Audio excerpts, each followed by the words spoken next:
I'm Harper, 67 years old, and I've always believed family is everything.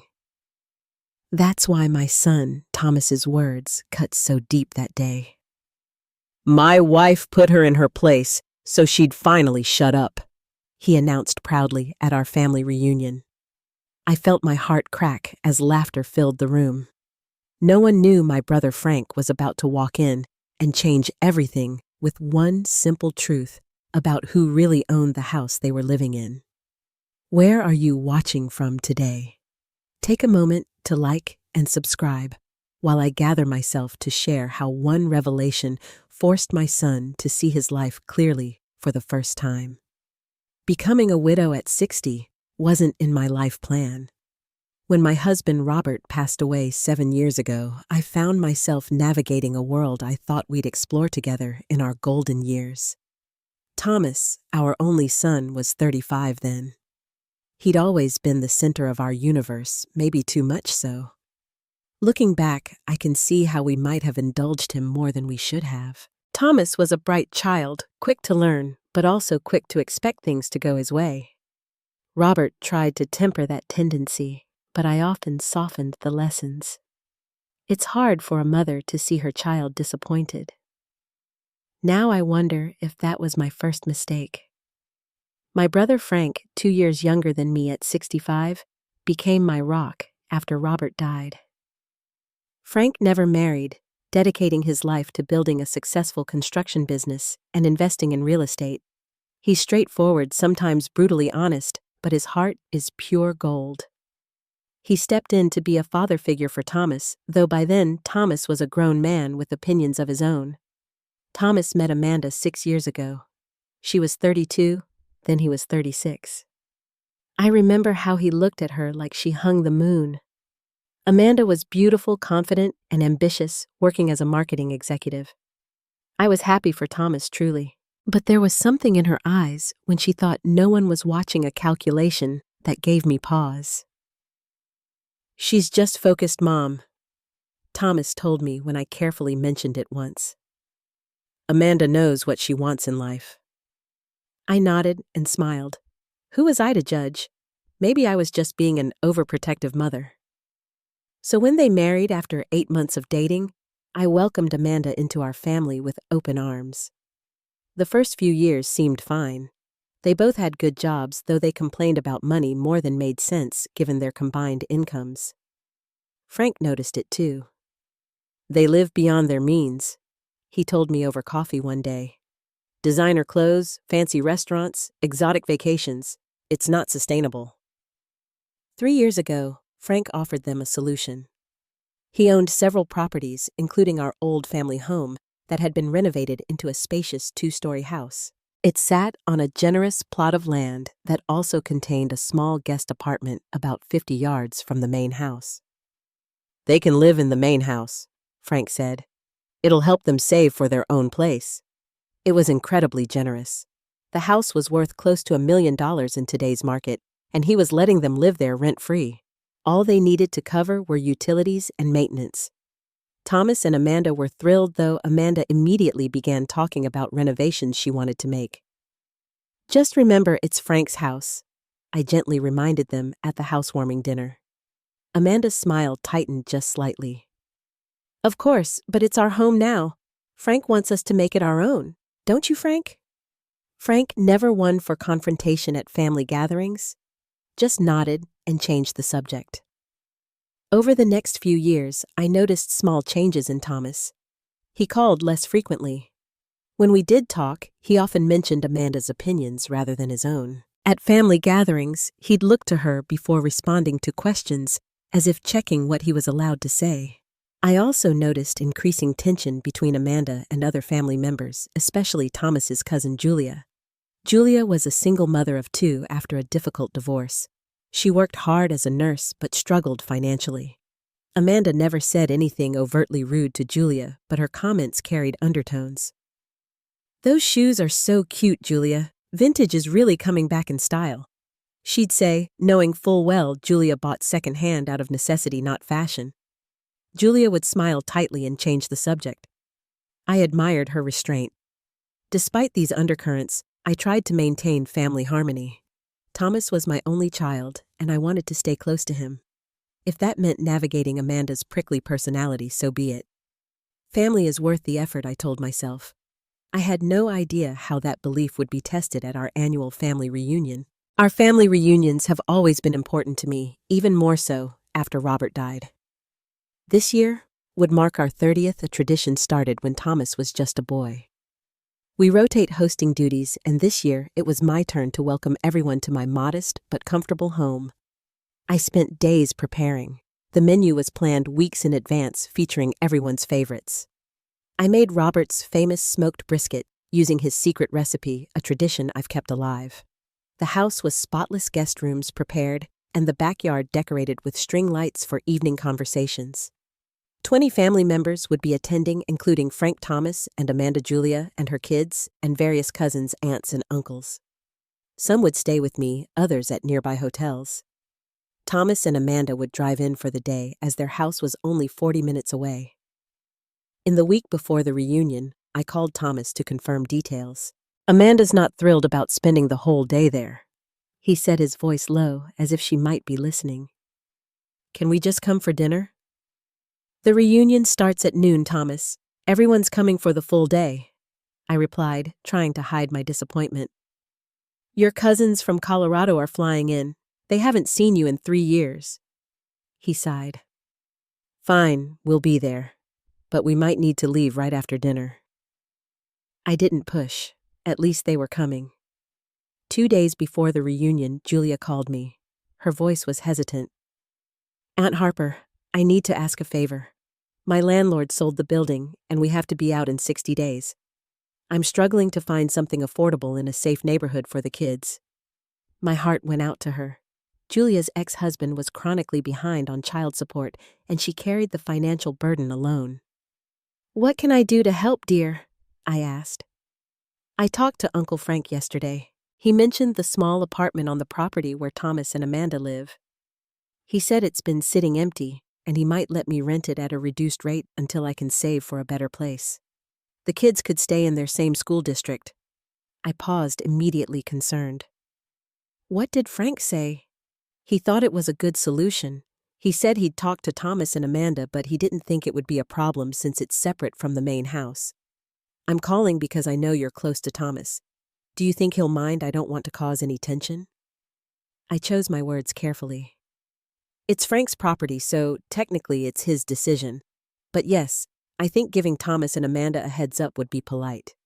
Have you mentioned it to them yet? No, Julia said. I thought I'd wait until after Uncle Frank spoke with them. I was hoping to discuss it at the reunion when everyone's in a good mood. I had misgivings, but kept them to myself. Let's see what happens. Try not to worry for now. The day of the reunion arrived with perfect weather. Guests began arriving at noon, and soon my house was filled with laughter and conversation. Thomas and Amanda arrived an hour late. Amanda wore designer sunglasses and a dress that probably cost more than my monthly pension. Thomas carried a store-bought pie that I knew Amanda had picked up on the way. Sorry we're late, Thomas said, hugging me briefly. Traffic. Amanda air-kissed my cheek. Your garden looks nice, Harper. Did you hire someone new? I smiled, refusing to take the bait. No, just my 2 hands and a lot of love. I noticed Amanda's eyes narrowing when she spotted Julia playing with her children in the yard. Throughout the afternoon, Amanda kept her distance from Julia, staying mostly on the deck with a small group of family members who were similarly well off. I overheard snippets of their conversation as I served drinks. It's just so hard to find good help these days, Amanda was saying. Our cleaning lady keeps missing spots, but the agency charges a fortune to replace her. Have you tried the new service in Westlake? They background check everyone, replied my cousin's wife, who shared Amanda's taste for luxury. I saw Julia stiffen slightly as she passed by carrying a tray of empty glasses to help me. Her face showed no reaction, but I knew she'd heard. Julia had cleaned houses herself during nursing school to make ends meet. Later, I found Julia in the kitchen helping to prepare dinner. Her eyes were suspiciously bright. Are you okay, dear? I asked. She nodded quickly. I'm fine, Aunt Harper. Just thinking about everything I need to do for the move. I squeezed her shoulder. Did Frank mention anything about the apartment? He texted earlier. He said he's going to bring it up tonight. He already has the keys with him to show me after dinner. She smiled, looking relieved. It would solve so many problems for us. I smiled back, but inside I felt uneasy. I hadn't seen Frank speak to Thomas or Amanda all day. Either the conversation hadn't happened yet, or it hadn't gone well. As evening approached, I caught a moment with Frank near the grill. Did you talk to Thomas about Julia and the apartment? I asked quietly. Frank looked uncomfortable. Not exactly. I called twice this week, but he didn't pick up. I left a message about wanting to discuss the property, but he never called back. Oh, Frank, I sighed. So they don't know. He squared his shoulders. It's my property, Harper. I don't technically need their permission. I know, but they live there. It would have been better to discuss it first. I'm doing it tonight. It'll be fine. Thomas is reasonable. I wasn't so sure about that anymore, but it was too late now. I just hoped the public setting would encourage everyone to behave civilly. As we gathered around the extended dining table for dinner, I caught Amanda whispering to Thomas, her eyes fixed on Julia. Thomas's face darkened as he listened. I felt a knot forming in my stomach. The dining room hummed with conversation as 20 family members passed dishes around the large table. I'd seated Thomas and Amanda across from Julia, hoping proximity might ease tensions. Frank sat at the far end of the table, engaged in conversation with my cousin Peter about retirement planning. The trouble started when Julia's 9-year-old daughter Sophie asked loudly, "Mom, are we really going to live in the little house behind Cousin Thomas's?"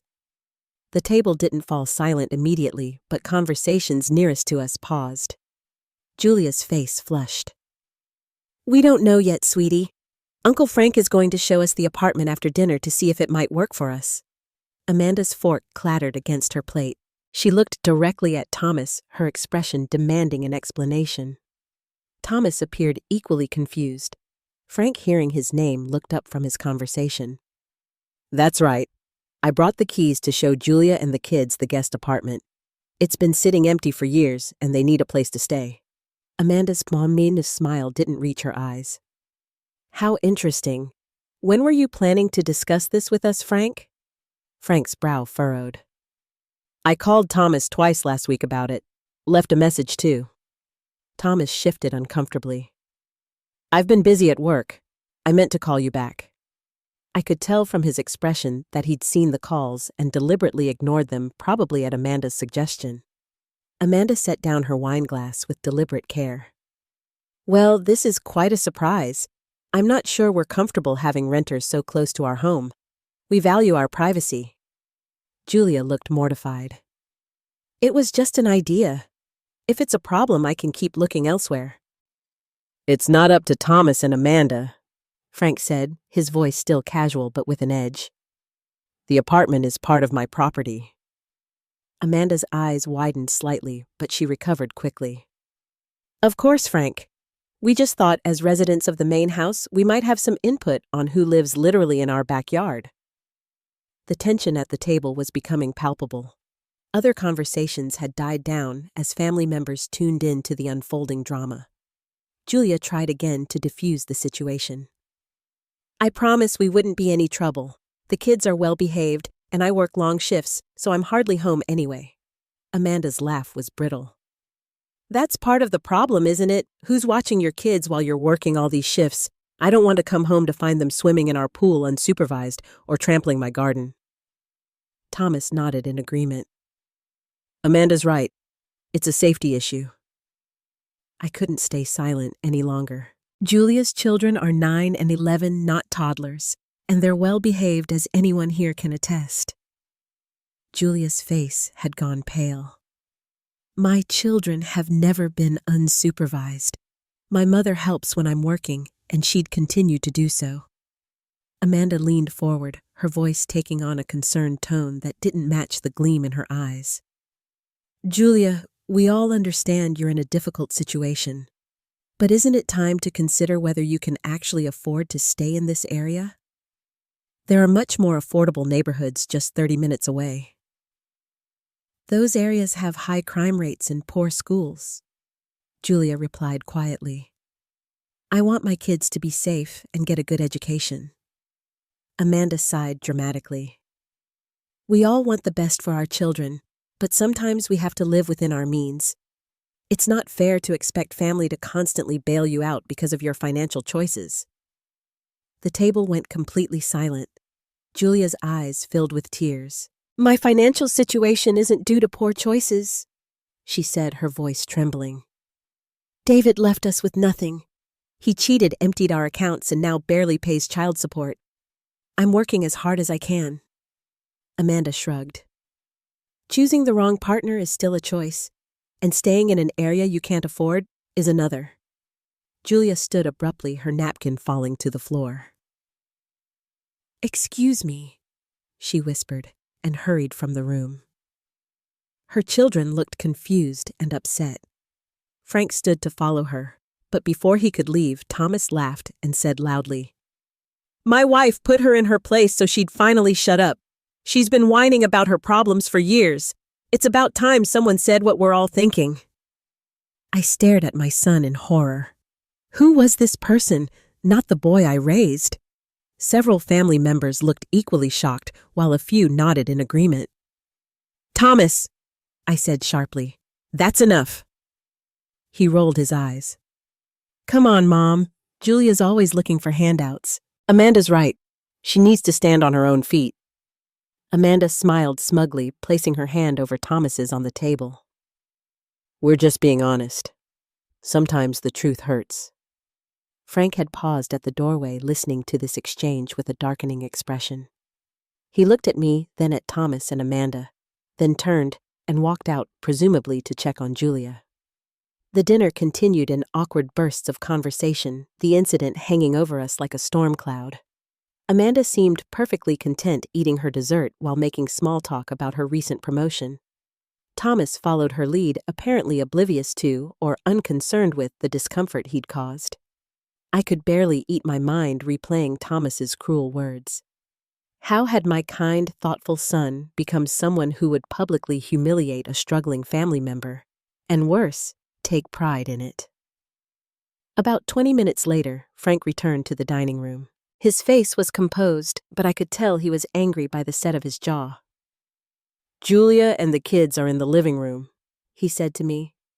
She's okay, but I think we'll head out soon to look at the apartment. Amanda looked up. I thought we'd established that wasn't happening. Frank turned to her, his expression unreadable. What exactly did you establish, Amanda? That having renters in the guest house isn't compatible with our lifestyle, Amanda replied coolly. We need our privacy and security. Frank pulled out his chair and sat down, placing his hands flat on the table. What happened while I was out of the room, I heard Thomas made some comments about putting Julia in her place. Thomas had the decency to look slightly embarrassed, but Amanda jumped in. We were just being honest about Julia's situation. She can't expect family to solve all her problems. Sometimes tough love is necessary. Frank nodded slowly as if considering her words.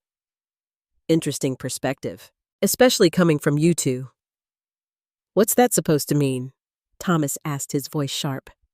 Just that I find it curious you're so concerned about boundaries on my property, Frank replied, emphasizing the last two words.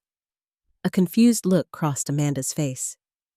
Your property, we live there. Yes, you do, Frank agreed. At my invitation. An invitation that comes with no legal rights to determine who lives in the other structures on the land I own. The table went silent again. I could see several family members exchanging glances, sensing the shift in power that was occurring. Frank, let's not do this here, I said quietly, worried about how public this confrontation was becoming. Frank shook his head. No, I think this is exactly the place to clear things up. Thomas and Amanda seem to have misrepresented their living situation to everyone, including Julia. Amanda's face flushed. We haven't misrepresented anything. Frank turned to address the table at large. just so everyone understands the situation clearly. 3 years ago, I offered Thomas and Amanda the opportunity to live in the main house on my property, rent-free. The understanding was that this arrangement would help them save money for their own place. At no point did I transfer ownership to them, nor do they pay rent that would establish tenant rights beyond what I choose to grant them. Thomas's face had gone pale. Uncle Frank, we never said we owned the house. Really? Frank raised an eyebrow. Because Julia was under the impression she needed your permission to rent the apartment from me, and Amanda just referred to concerns about renters near your home and people using your pool. Amanda's composure slipped for a moment before she recovered. That's just a figure of speech. Of course we know it's technically your house. Not technically, Frank corrected. Actually, legally, in every way that matters. And if you've been giving family members the impression otherwise, that's a problem. I watched as realization dawned around the table. Several relatives looked surprised, which confirmed my suspicion that Thomas and Amanda had been vague about their living arrangements. So, to be clear, Frank continued, his voice level but firm, Julia will be moving into the apartment next month. I've already decided. The rent will be significantly below market rate, allowing her to save for her own place while staying in a good school district for the kids. And Thomas, Amanda, this isn't up for debate. Amanda's face hardened. You can't just make decisions about who lives next door to us without our input. Frank's laugh was short and without humor. Actually, I can. Just like I could decide that your living arrangement isn't working out anymore.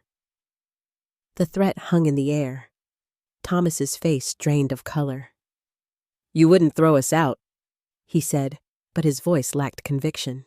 Frank sighed suddenly, looking tired. No, I wouldn't, because unlike some people at this table, I believe in helping family when they need it. But I do expect basic courtesy and decency in return. What I heard about your behavior tonight disappointed me greatly. Amanda opened her mouth to respond, but Thomas placed a hand on her arm, finally seeming to understand the precariousness of their situation. We apologize, Uncle Frank, he said stiffly. We were surprised by the news, but we shouldn't have reacted that way. Frank nodded. It's not me you need to apologize to. Thomas looked around the table, avoiding eye contact with anyone. We'll talk to Julia before we leave. Good, Frank said, standing up. Now, if you'll excuse me, I promise to show Julia the apartment. Harper, would you like to come along? Grateful for the escape. I stood and followed Frank out of the dining room, leaving Thomas and Amanda sitting in uncomfortable silence as conversation gradually resumed around them. In the living room, Julia sat with her children reading them a story from a book she'd found on my shelf. She looked up when we entered, her eyes still red from crying. Ready to see your potential new home? Frank asked gently. Julia glanced toward the dining room. Are you sure I don't want to cause problems? The only problem, I said firmly, is that some people have forgotten what family means. Let's go look at that apartment. As we left through the front door, I caught a glimpse of Thomas watching us from the dining room doorway. For a moment, I saw uncertainty and maybe even shame in his expression. It was the first hopeful sign I'd seen all evening. After the reunion, Frank drove me to his property to show Julia the apartment. Thomas and Amanda had left without saying goodbye to anyone, not even me. The apartment was charming, a one-bedroom with a small loft space that would be perfect for Julia's children. It had its own private entrance and a small patio overlooking a garden area well separated from the main house by trees and shrubs. This is more than I hoped for, Julia said, tears welling in her eyes again, but happy ones this time. Thank you so much, Uncle Frank. Frank squeezed her shoulder. Family helps family. That's how it works. On the drive back to my house with Julia following in her own car, Frank and I finally had a chance to talk privately. I should have seen this coming, I said, gazing out the window at the darkening sky. Thomas has changed so much since he married Amanda. People show you who they are if you pay attention, Frank replied. Amanda's been showing us for years. Thomas chose to follow her lead. Did I raise him to be like this, entitled and unkind? The question had been haunting me all evening. Frank reached over to pat my hand. No, Harper. You and Robert raised him with good values. He's a grown man now, making his own choices. Some of them are bad ones. I feel like I failed him somehow. You didn't fail him. If anything, maybe we've all made things too easy for him. Maybe this wake-up call is exactly what he needs. I wasn't convinced, but appreciated Frank's attempt to ease my guilt. What will happen with them living in your house now? After tonight, I can't imagine it won't be awkward. They'll adjust, Frank said firmly. Or they won't, and they'll need to find their own place. Either way, it's time they face some reality. That night, alone in my house, after all the guests had gone, I sat on my patio looking at the stars Robert and I used to name together. I felt hollowed out, a mixture of disappointment in Thomas and worry for his future. Had I missed the warning signs, or had I seen them and chosen to look away because it was easier? Sleep eluded me. Around dawn, I made a decision. I needed to talk to Thomas one-on-one without Amanda's influence. I sent him a text. Can we meet for coffee tomorrow? Just the two of us. It's important. His response came hours later. Fine, Northside Cafe at 10. The coffee shop was busy when I arrived, but Thomas had secured a table in the corner. He looked tired with dark circles under his eyes. He stood awkwardly when I approached, as if unsure whether to hug me. I made the decision for him, embracing him briefly before sitting down. For a moment, he was my little boy again, and my heart ached with love despite everything. How are you? I asked after we'd ordered our drinks. How do you think? His voice was bitter. Amanda's barely speaking to me. She says I should have stood up to Frank more. I took a deep breath. Thomas, we need to talk about what happened yesterday. I know. I shouldn't have said that about Julia. It was rude. It was cruel, I corrected gently. And it wasn't just what you said, but how proud you seemed of hurting her. He shifted uncomfortably. I wasn't proud of hurting her. I was just backing up my wife. Even when your wife was wrong. His eyes flashed. Amanda wasn't wrong. Julia is always playing the victim. She makes bad decisions and expects everyone else to fix them. I studied my son's face, trying to see past the defensiveness. Is that really what you believe? Or is that what Amanda has convinced you to believe? Don't bring Amanda into this. She just says what everyone thinks but is too polite to say. No, Thomas. She says hurtful things that kind people would never think, let alone say. He crossed his arms. You've never liked her. That's not true. I welcomed her into our family with open arms. But I can't ignore how she treats people, or how she's influenced you to treat people. This is all because of the stupid apartment, isn't it? Frank blindsided us. He should have discussed it with us first. He tried to. You ignored his calls. Thomas had the grace to look embarrassed. I've been busy. Too busy to return a call about the house you live in rent-free. We're not freeloaders, Mom. We pay the utilities and maintenance, which is a fraction of what you'd pay in rent or a mortgage. Do you know what that house would cost on the open market? He didn't answer. Thomas, do you remember when you were 10 and that new boy joined your class? The one whose family had lost everything in a fire? He frowned. Vaguely. Mike or Mark or something. Matthew. His name was Matthew. You came home one day and told me you'd given him your favorite baseball cap because his had burned in the fire. When I asked, why do you know what you said? Thomas shook his head. You said, because he needs it more than me, and that's what good people do. I was so proud of you that day. Your father and I both were. Thomas stared into his coffee cup. I was a kid. It's different now. Why? Why is it different now? Has human suffering changed? Has compassion gone out of style? It's more complicated as an adult. You have to look out for yourself first. No, Thomas. As an adult, you have more resources and more power to help others, not less obligation. I leaned forward. Julia isn't asking for handouts. She works harder than anyone I know. She's asking for a fair chance to provide for her children after their father abandoned them. How can you look at her situation and see anything but courage? Thomas didn't respond immediately. When he did, his voice was quieter. Amanda says Julia should have known David would leave. She says Julia ignored the red flags. And that justifies her children growing up in an unsafe neighborhood. Even if Amanda were right, which she isn't, does Julia deserving hardship mean her innocent children deserve it too? He looked up at me then, and I saw confusion in his eyes. I don't want the kids to suffer. But you laughed when Amanda humiliated their mother. You said you were proud of it. Shame flickered across his face. I got caught up in the moment. The moment of cruelty, is that who you want to be, Thomas? Of course not. He ran a hand through his hair in frustration. What do you want from me, Mom? I want you to remember who you are.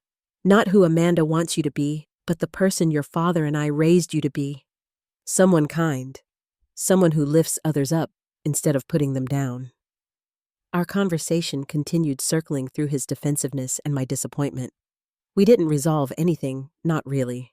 But as we prepared to leave, Thomas paused. I'll talk to Julia, he said finally. I'll apologize properly. It wasn't everything, but it was a start. As I watched him walk to his car, I wondered if this crack in his perfect facade might let some light back into the good heart I knew was still in there somewhere. A week after the disastrous family reunion, I invited Julia for lunch at my favorite garden cafe. The late summer flowers were in full bloom, creating a peaceful backdrop for what I hoped would be a healing conversation. Julia arrived looking better than she had at the reunion, though still tired. Her nursing job was demanding, and now she was packing for their move on top of everything else. Thank you for coming, I said, hugging her tightly. How are the kids? They're okay. Excited about the apartment, actually. Sophie's already planning how to decorate her half of the loft.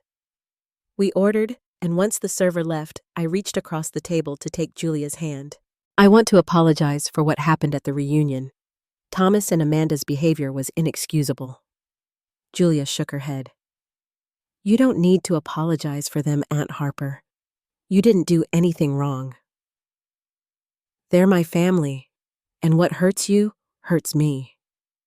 Tears welled in Julia's eyes. Thank you for that.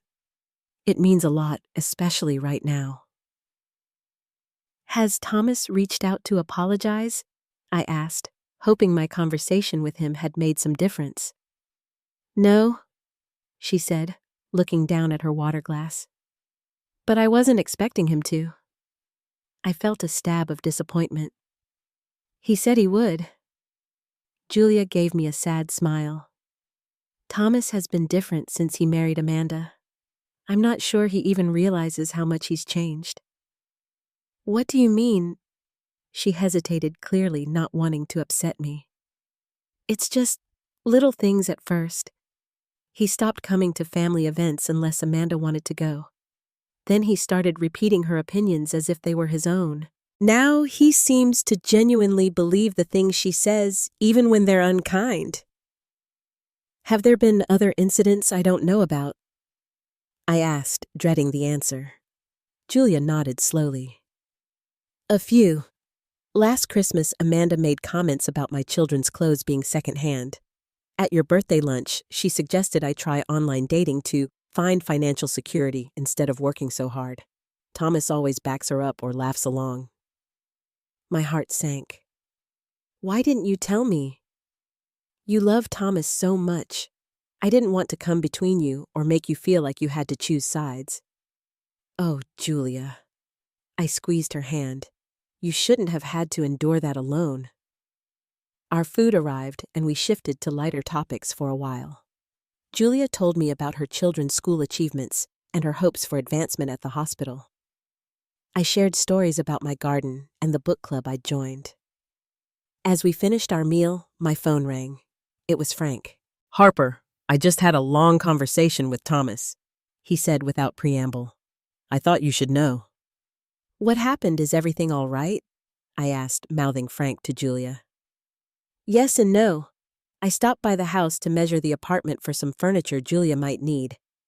Thomas was there alone. Amanda's on a business trip.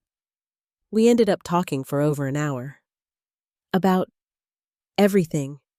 The house situation, Julia, his behavior at the reunion. He seemed different. More like his old self without Amanda there." Hope stirred in my chest. Different how? Reflective. Maybe even remorseful. He admitted he and Amanda have been presenting themselves as homeowners to friends and colleagues. Said they've never corrected people who assumed they owned the place. "That explains a lot," I said, glancing at Julia, who was trying not to look like she was listening. "There's more," Frank continued. He asked if I was serious about them possibly needing to find their own place. I told him I wouldn't evict family without good reason, but that their behavior toward Julia was testing my patience. He seemed genuinely scared by that. "Did he mention apologizing to Julia?"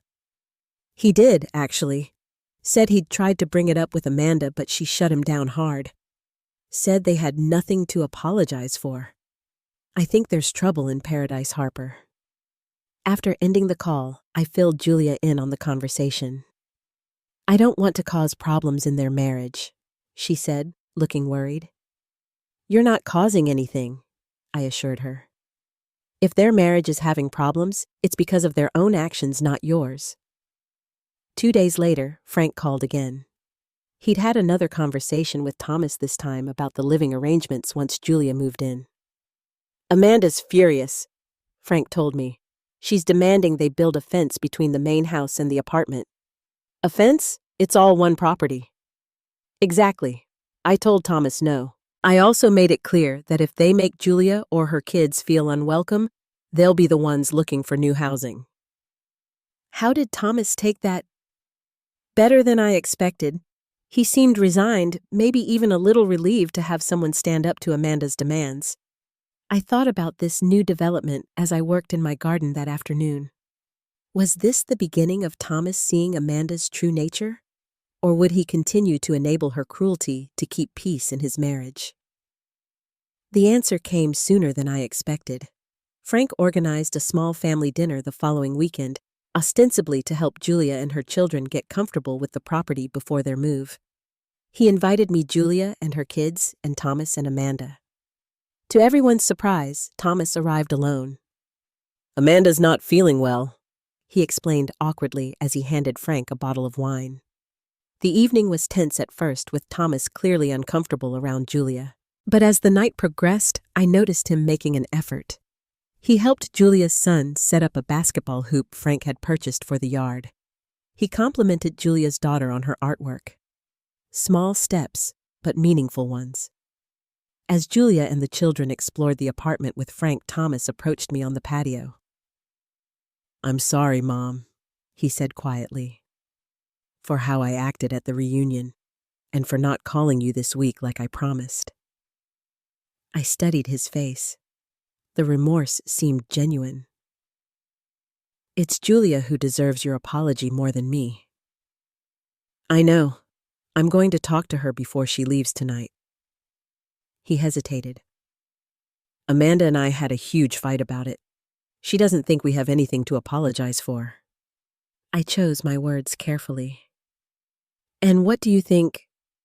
"I think." He paused, seeming to really consider the question. "I think I've been letting Amanda's opinions override my own for too long. I knew what we said to Julia was wrong, but I went along with it anyway. That's on me, not Amanda." It was the first time in years I'd heard him take responsibility without deflecting blame. It gave me hope. "That's a good first step," I said, recognizing where you've gone wrong. Thomas nodded, looking out across the yard where Julia's children were now playing. Amanda doesn't want them here. She says it will lower the property value to have a single mother and kids living in the guest house. It's not her property to worry about, I reminded him gently. I know that now. His voice was quiet. I'm starting to see a lot of things clearly for the first time. The next 3 months brought changes I never expected to see. Julia and her children settled into the apartment, transforming it into a cozy home with Frank's help. He installed a small fence around their patio to give them privacy, but it was decorative rather than divisive, nothing like the barrier Amanda had demanded. Thomas began reaching out to me more frequently, often calling on his lunch break when Amanda wouldn't know. Our conversations were tentative at first, but gradually became more open. He confessed that his marriage had been struggling for longer than I realized. Amanda's great when things are going her way, he told me during one call. But the moment anyone challenges her, she turns cold. I used to think it was strength, but now I'm not so sure. What changed? I asked, watching how she reacted to Julia moving in. She's been obsessed with making sure everyone knows we're above them. She bought a new car we can't afford just because Julia drives an older model. She hosts loud parties when Julia's trying to sleep after night shifts. It's embarrassing. I listened without judgment, letting Thomas work through his thoughts. He was seeing Amanda clearly for the first time, and I knew the revelation couldn't be rushed. Frank kept me updated on the living situation. Amanda barely acknowledges Julia when they cross paths, but Thomas has been making an effort. He fixed Julia's sink when it was leaking last week, brought over his toolbox and everything. Without Amanda knowing, oh, she knew. She wasn't happy about it. I heard them arguing about it from the driveway. Small cracks in Thomas and Amanda's relationship began to show more publicly. At a small birthday gathering for one of Julia's children, Thomas arrived alone again, bringing a thoughtful gift and staying to help with games. When I asked about Amanda, his answer was telling. She was invited. She chose not to come. By the second month, Thomas had begun spending time at Frank's workshop on the property learning woodworking skills from his uncle. I visited one Saturday to find them building a bookshelf for Julia's children. Mom, Thomas seemed genuinely pleased to see me. Come look at what Uncle Frank's teaching me. As Frank showed me the project, Thomas slipped outside. Through the window, I saw him approach Julia, who was gardening in the small plot Frank had given her. Their conversation appeared earnest with Thomas speaking and Julia listening intently. After a few minutes, she nodded and even smiled slightly. When Thomas returned, there was a lightness to him I hadn't seen in years. Julia's going to let me teach the kids how to fish at the pond next weekend, he said, excitement in his voice. I told her I used to go fishing with Dad all the time at their age. Frank caught my eye over Thomas's head, a small smile playing at his lips. The boy we knew was still in there, finding his way back. The third month brought the most significant change. I arrived for our regular Sunday dinner at Frank's to find Thomas sitting alone on the front porch, suitcases beside him. Thomas, what's happened? I asked, hurrying up the steps. Amanda and I are separating, he said simply. Or rather, I'm separating from Amanda. She doesn't know it yet. I sat beside him, shocked. What do you mean? He took a deep breath. I've been thinking about this for weeks, ever since the reunion, really. I kept hoping Amanda would soften, that she'd see how her behavior affects others, but she's only gotten worse. The last straw was yesterday. Julia's daughter Sophie brought over cookies they'd baked to thank me for the fishing trips. Amanda waited until Sophie left, then threw them in the trash. Said she wouldn't eat anything from that charity case. I just watched it happen, Mom. I didn't stop her, didn't defend Sophie. His voice broke. What kind of person have I become? I placed my hand over his. One who's finally seeing clearly. That's the first step to becoming who you want to be instead. That evening, over dinner with Frank, Julia, her children, and Thomas, my son, made a public apology that brought tears to my eyes.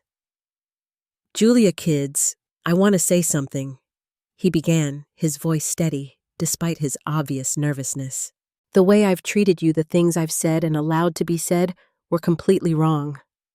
I was cruel and judgmental when you needed support. I'm truly sorry, and I'm grateful for the chance to make amends." Julia's forgiveness was grace personified. "We all make mistakes, Thomas. What matters is that you're trying to fix them." Her children, more resilient than most adults I knew, accepted his apology with the simple openness of young hearts. By dessert, Sophie was showing Thomas her school art project, and her brother was asking advice about his baseball swing. Later that evening, as Thomas prepared to leave for the hotel where he'd be staying until he found an apartment, Frank pulled him aside. "You can stay in the house until you find a place," he offered. "Amanda's the one who should leave." Thomas shook his head. "I need the clean break. Besides, I don't want to force her out with nowhere to go even after everything. I'm not like her." Frank nodded with respect. "No, you're not. You're your mother's son." When Thomas had gone, Frank and I sat on his porch swing, watching the stars emerge in the darkening sky. "Did you see this coming?" I asked him. "Not exactly, but I hoped." Thomas was raised right. Sometimes people just need to hit bottom before they can see what they've become. I thought about the journey of the past 3 months. "He's got a long road ahead." "We all do," Frank replied, "but he's heading in the right direction now." 2 weeks later, we gathered for a small family dinner at my house. Thomas was there looking tired, but somehow lighter. Julia and her children came too, along with Frank. Thomas had found a modest apartment and was adjusting to life on his own. Amanda, he told us, had been shocked by his decision, but had quickly moved on to playing the victim, telling friends and colleagues he'd abandoned her. "She's already dating her boss," he said with a rueful smile. "The one she always said was just a mentor." As I watched Thomas helping Julia's son with his homework after dinner, I felt a deep sense of peace wash over me. The path forward wouldn't be perfect or easy, but we were family again, in the ways that truly mattered. Frank came to stand beside me in the doorway. "You raised a good man, Harper," he said softly. "He just lost his way for a while." "We all did," I replied. "But sometimes, the hardest revelations lead to the most necessary growth." In the living room, Thomas looked up and caught my eye. His smile, genuine and warm, was the smile of the son I'd always known was there underneath the layers of influence that had temporarily hidden him from view. Not perfect, but perfectly himself again. Today marks 6 months since that fateful family reunion that changed everything. I'm sitting in my garden watching Thomas teach Julia's children how to plant tomato seedlings. Their laughter floats across the yard like music. The healing journey hasn't been perfect. Thomas still has moments of slipping into old patterns, particularly when Amanda reaches out, which she occasionally does when she wants something. But those moments grow fewer as time passes. Frank was right about Thomas needing to stand on his own feet. He's embraced his new apartment, modest though it is compared to the house he shared with Amanda. "It's all mine," he told me proudly after moving in. "Every bill, every responsibility. No pretending, no keeping up appearances." Julia has flourished too. With affordable housing secured, she's been able to cut back on extra shifts and spend more time with her children. She recently received a promotion at the hospital, recognition of her hard work and dedication. The most profound change has been in Thomas himself. Last month, he came to dinner with news that brought tears to my eyes. "I've been accepted to volunteer with Habitat for Humanity," he announced. "They build homes for families who need them. I figure with all Uncle Frank has taught me about woodworking, I might actually be useful." Frank clapped him on the shoulder, pride evident in his expression. "You'll be more than useful. Those are lucky families." "It feels good," Thomas admitted, to help instead of judge. I wish I'd learned that lesson sooner. I think about Robert, often wondering what he would make of all this. I like to believe he'd be proud of how far we've come, especially Thomas. My husband always said that character isn't about never making mistakes. It's about how you handle them once you've made them. By that measure, Thomas has shown tremendous character these past months. He's rebuilding relationships that his behavior damaged not with grand gestures, but with consistent humble effort. Small kindnesses, genuine apologies, showing up when needed. Amanda has largely faded from our lives. I heard from mutual friends that she's engaged to her boss, now already planning an extravagant wedding. I wish her well, truly. Some people never learn the lessons life tries to teach them. I hope someday she does. As for me, I've learned that family isn't just about blood or obligation. It's about who stands by you through difficult truths, who helps you become your best self even when that means facing uncomfortable realities. I look across the garden at Frank, solid and dependable as always, showing Sophie how to stake a plant properly. At Julia, who found the strength to rebuild her life despite tremendous odds. At her children, resilient and thriving with the support of their extended family. And at Thomas, my son, who had to lose his way completely before he could find himself again. Who had to face the painful truth about his choices before he could make better ones. We all need revelations sometimes, moments that force us to see what we've been avoiding. They're rarely comfortable, these moments of truth. But without them, how would we ever grow? What about you? Has there been a moment in your life when an uncomfortable truth changed everything for the better? Have you watched someone you love lose their way and find it again? I'd love to hear your stories in the comments. And if this story touched you, please consider subscribing and sharing it with someone who might need to hear it. Sometimes, the stories that resonate most are the ones that remind us we're not alone in our struggles or our healing. Thank you for listening to my family's journey, and I wish you clarity and compassion on your own.